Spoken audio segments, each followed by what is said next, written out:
যুগ্ম আহ্বায়ক রিয়াজ, যুগ্ম আহ্বায়ক কবিরউদ্দিন, যুগ্ম আহ্বায়ক আবুল আব্বাস, যুগ্ম আহ্বায়ক চেয়ারম্যান, যুগ্ম আহ্বায়ক যুগ্ম আহ্বায়ক কবির সহ উপস্থিত আমাদের সকল সংগঠনের ভাইয়েরা, আসসালামু আলাইকুম। প্রিয় সহকর্মীগণ, কিন্তু আপনারা জানেন আমরা কেন এখানে সমবেত হয়েছি। আমাদের 28 তারিখে একটা প্রোগ্রাম আছে, আপনারা অবশ্যই জানেন, তারুণ্যের সমাবেশ।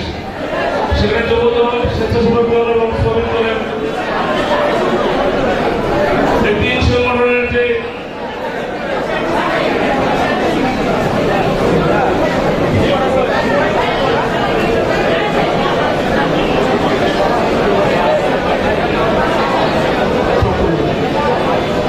ছাত্রদল সহ ছাত্রদল, যুবদল এবং স্বেচ্ছাসেবক যে সমাবেশ হবে, সেই সমাবেশটা আমরা কিভাবে সফল করতে পারি, এই জন্য আপনাদেরকে নিয়ে আমরা এখানে আপনাদের আমন্ত্রণ জানানো হয়েছে। আপনারা জানেন বাংলাদেশ কিন্তু এখন সংকট অবস্থা আছে। আমরা দীর্ঘ 7 বছর কষ্ট করছি, আন্দোলন করছি, সংগ্রাম করছি। আমাদের সংগ্রামের ফসল সরকার, এই যে সরকার আসছে তারাই গভর্নমেন্টের নেতৃত্বে আমাদের আন্দোলনের ফসল। এবং কিছু ছাত্ররা মনে করতেছে তাদের আন্দোলনের ফসল। এটা কোনোভাবে হতে পারে আমাদের এই সোনালী ছেলেরা, আমাদের ছাত্রদলের ছেলেরা, আমাদের যুবদলের ছেলেরা, আমাদের ছেলেমেয়েরা সকলের অংশগ্রহণের মাধ্যমে শেখ হাসিনাকে আমরা এই দেশ থেকে বিতাড়িত করতে পেরেছি। তা না হলে কোনোদিন শেখ হাসিনা এই দেশ থেকে যেত না। আমরা সংগ্রাম করে শেখ হাসিনাকে বিদায় করেছি। আমরা সংগ্রাম করে 71 সনে জিয়া রহমানের নেতৃত্বে আমরা দেশ স্বাধীন করেছি। আমরা সংগ্রাম করেছি 1990 সনে খালেদা জিয়ার নেতৃত্বে বিতরণ করেছি। আমরা 24 সনে তারেক রহমানের নেতৃত্বে, বিএনপি নেতৃত্বে, এদেশের সকল জনগণের নেতৃত্বে আমরা দেশ স্বাধীন করেছি। এই দেশটা কেউ পাবেন না, এই দেশটা জনগণের, আমাদের সকলের।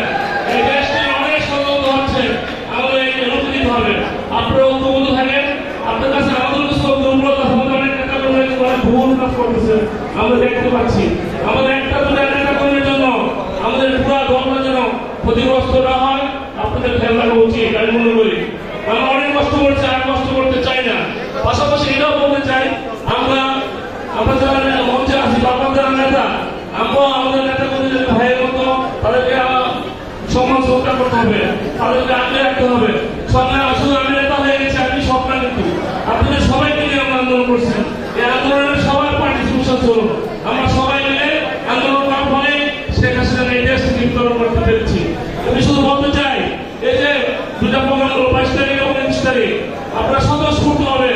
আপনাদের সকলের অংশগ্রহণের মাধ্যমে আমরা যেভাবে উপস্থিত হয়েছিলাম, এর ফলে হাইকোর্ট কিন্তু আমাদের পক্ষে, আমাদের ইশতেকের পক্ষে রায় দিতে বাধ্য হয়েছে। এই আইন, এই কোর্ট কথায় কিন্তু এখন আসে আগের মতন, কি বলবো, আগের মতন তারা এখন ন্যায় পথে নাই। আন্দোলন সংগ্রাম করে আমাদেরকে উদ্ধার করতে হবে। আমরা শেখ হাসিনাকে বোঝানো বলেছি, আমরা প্রয়োজন এই সরকার যদি দেশের মানুষের বিপক্ষে যায়, দেশের মানুষের পাস বুঝে না বুঝে দেশের স্বার্থ নিয়ে কাজ করে, আমরা অবশ্যই এই সরকারের বিরুদ্ধে আন্দোলন করে শেখ হাসিনাকে এই দেশ থেকে বিদায় করেছি, আমরা এই সরকারকে বাধ্য করবো আমরা তুলে যেতে। ইতিমধ্যে আপনারা শুনেছেন ইউনুস কিন্তু ক্ষমতা ছাড়তে চাচ্ছে। কারণ কি? তারা ছাত্রদের চাপে প্রতিষ্ঠিত হয়ে আছে।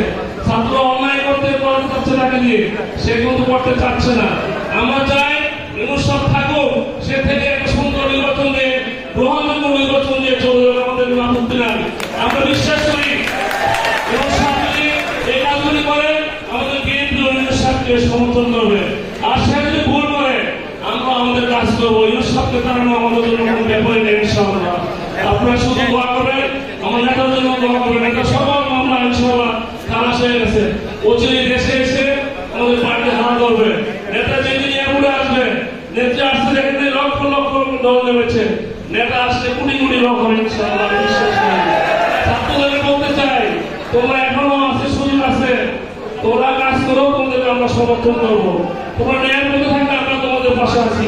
তোমরা রাজনৈতিক দল গঠন করেছ, আমরা সাধুবাদ জানিয়েছি। আমাদের পার্টির চেয়ারম্যান, আমাদের মহাসচিব সাধুবাদ জানিয়েছিল যে তারা পার্টি করেছে। দেশের পক্ষে থাকলে আমরা সবাই থাকবো, দেশবাসী থাকবে।